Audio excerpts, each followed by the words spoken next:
Students, আজি আমি 9ৰ সমাজ বিজ্ঞানৰ প্ৰথম খণ্ডৰ যিটো ইতিহাস পাঠ হয় তাৰ আমি আগৰ অতি চমুতৰৰ প্ৰশ্নসমূহ আগৰ ভিডিঅ'টোত আমি দিছিলোঁ। আজি দীঘলতৰৰ প্ৰশ্নসমূহ আমি আলোচনা কৰিম, গতিকে তোমালোকে ভিডিঅ'টো শেষলৈকে চাই থাকিবা। প্ৰথম প্ৰশ্নটো হৈছে যে ইংৰাজে ভাৰতৰ লগত বাণিজ্য চুক্তি কৰিবলৈ কৰা প্ৰচেষ্টা কেতিয়া সম্পূৰ্ণ হৈছিল, তাৰ পদক্ষেপসমূহ সংক্ষেপে লিখা।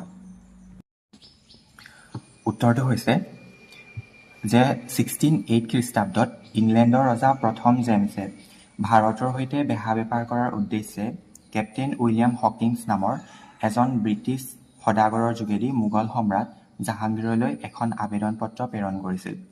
তেওঁ তাপ্তি নদীৰ মোহনাৰে চুৰাট বন্দৰত আহি উপস্থিত হৈছিল। কেপ্টেইন হকিন্সে প্ৰায় 2 বছৰ কাল মোগল সাম্ৰাজ্যত থাকি সম্ৰাটৰ পৰা বেহা বেপাৰৰ কিছু সা-সুবিধা আদায়ৰ চেষ্টা কৰিছিল। কেপ্টেইন হকিন্সে আগবঢ়োৱা বাণিজ্য চুক্তিৰ আবেদন সম্ৰাট জাহাংগীৰে নামঞ্জুৰ কৰিছিল।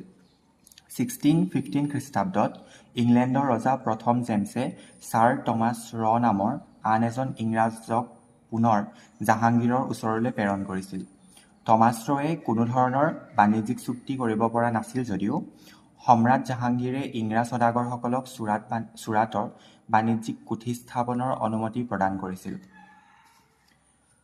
1715 খ্ৰীষ্টাব্দত জন চাৰমানৰ নেতৃত্বত ইংৰাজ লোকৰ এটা সজাতি দলে মোগল সম্ৰাট ফাৰুক ছিয়াৰক সাক্ষাৎ কৰি পুনৰ বাণিজ্যিক চুক্তিৰ প্ৰস্তাৱ আগবঢ়াইছিল। সেই সময়ত সম্ৰাট ফাৰুক ছিয়াৰ কঠিন ৰোগত ভুগি আছিল। ৰোগাক্ৰান্ত সম্ৰাট ফাৰুক ছিয়াৰক সজাতি দলটোৰ চিকিৎসক ডক্টৰ হেমিল্টনে চিকিৎসা আগবঢ়াই তেওঁ ব্যাধি নিৰাময় কৰিছিল। সজাতি দলটোৰ প্ৰতি সম্ৰাটে সদয়ৰ ভাৱ দেখুৱাইছিল। এই সুযোগতে সম্ৰাটৰ পৰা ইংৰাজ সদাগৰসকলে 3খন ফৰমান আদায় কৰে আৰু ইষ্ট ইণ্ডিয়া কোম্পানীয়ে সমগ্ৰ ভাৰতবৰ্ষত নিৰ্বিঘ্নে বেহা বেপাৰ কৰাৰ ৰাজকীয় অনুমতি লাভ কৰে। ইয়াৰ লগতে ভাৰতৰ মাটিত কোম্পানীয়ে নিজৰ ভৱিষ্যত সুদৃঢ় কৰাৰ ফালে অগ্ৰসৰ হৈছিল। যিহেতু দীঘল উত্তৰৰ প্ৰশ্ন হয়, গতিকে উত্তৰটো আমি যথেষ্ট দীঘল আছিলে, আমি সৰু কৰি পেলাই ইয়াত মুখ্য কথাকেইটা তোমালোকৰ কাৰণে আগবঢ়াই দিছোঁ। গতিকে এইটো তোমালোকে বহীত লিখি ল'বা। এতিয়া আহোঁ দ্বিতীয় কুৱেশ্যনটোলৈ। ইষ্ট ইণ্ডিয়া কোম্পানীয়ে কেনেকৈ ভাৰতৰ 3টা মূল স্থানত বাণিজ্য কেন্দ্ৰ স্থাপন কৰিছিল, তাৰ 3টা মূল কৌশল সম্পৰ্কে লিখা।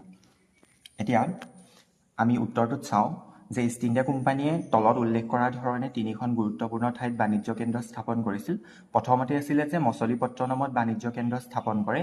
তেওঁ তেতিয়া কি কৰিছিলে, ইষ্ট ইণ্ডিয়া কোম্পানীয়ে গোলকুণ্ডাৰ চুলতানৰ পৰা অনুমতি লৈ 1611 খ্ৰীষ্টাব্দত মছলিপট্টনমত প্ৰথমটো বাণিজ্য কেন্দ্ৰ স্থাপন কৰিছিল। গতিকে এইটো তোমালোকৰ শ্বৰ্ট কুৱেশ্যনতো সোমাব পাৰে।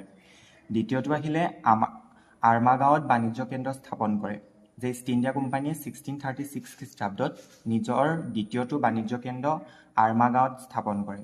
1639 খ্ৰীষ্টাব্দত ইষ্ট ইণ্ডিয়া কোম্পানীয়ে চন্দ্ৰগিৰি ৰজাৰ লগত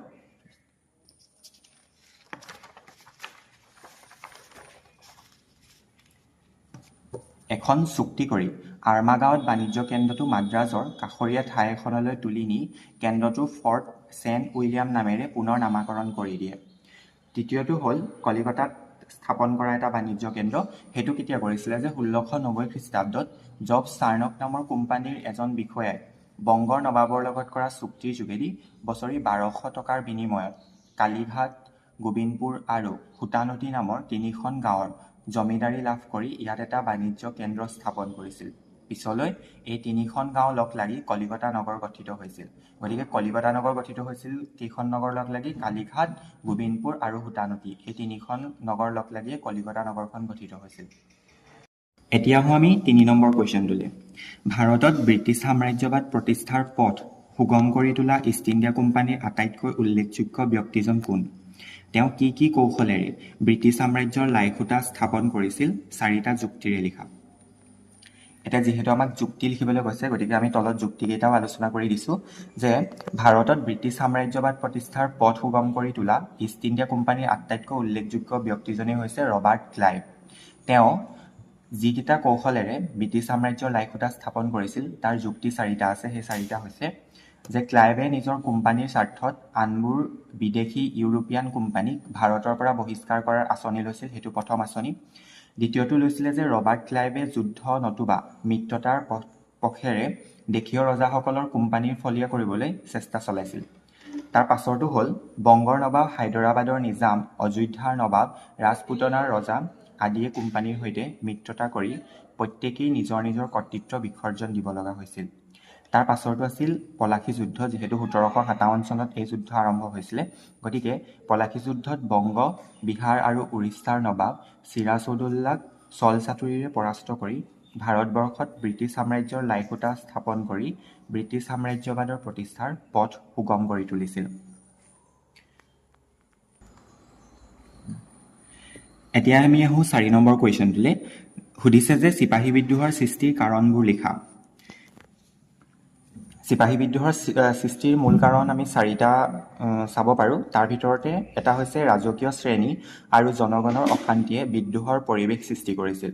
দ্বিতীয়টো হ'ল 1835 খ্ৰীষ্টাব্দত কোম্পানীৰ মুদ্ৰাৰ পৰা মোগল সম্ৰাটৰ নামটো আঁতৰাই দিয়া হৈছিল।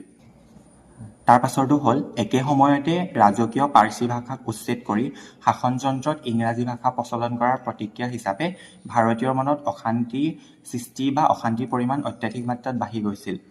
তাৰ পাছৰটো হৈছে লৰ্ড ডেলহাউজিৰ প্ৰতিক্ৰিয়াশীল শাসনে সকলো ধৰ্মাৱলম্বী ভাৰতীয়ৰ মনত অশান্তিৰ পৰিমাণ দুগুণ বঢ়াই তুলিছিল। গতিকে এইকেইটা হৈছে চিপাহী বিদ্ৰোহৰ সূচনাৰ মূল কাৰণকেইটা। গতিকে এইটো পৰীক্ষাত 4 মাৰ্কমানৰ কাৰণে তোমালোকৰ আহিব পাৰে, হয়তো 2 মাৰ্কমানৰ কাৰণে আহিলে তোমালোকে দুটা পইণ্ট ইয়াৰ পৰা লিখিব পাৰিবা। তাৰ পাছৰ কুৱেশ্যনটো হৈছে চিপাহী বিদ্ৰোহৰ 4টা উল্লেখযোগ্য ফলাফল উল্লেখ কৰা। এতিয়া ফলাফল 4টা আছে, 4টা হৈছে কি চোৱা। চিপাহী বিদ্ৰোহৰ ফলত ইষ্ট ইণ্ডিয়া কোম্পানীৰ পৰা ভাৰতৰ শাসনভাৰ ব্ৰিটিছ চৰকাৰৰ হাতলৈ যায়। চিপাহী বিদ্ৰোহৰ ফলতেই ভাৰতীয় দেশীয় ৰাজ্যৰ ৰজাসকলক মহাৰাণীয়ে আশ্বাস দি কৈছিল যে ইষ্ট ইণ্ডিয়া কোম্পানীৰ সৈতে তেওঁলোকে যিবোৰ চুক্তি কৰিছিল সেইবোৰ চৰকাৰে মানি চলিব। তাৰ পাছৰটো হৈছে দেশীয় ৰজাসকলৰ অধিকাৰ, সন্মান, মৰ্যাদা আৰু ৰাজ্যৰ সীমা অক্ষুণ্ণ থাকিব।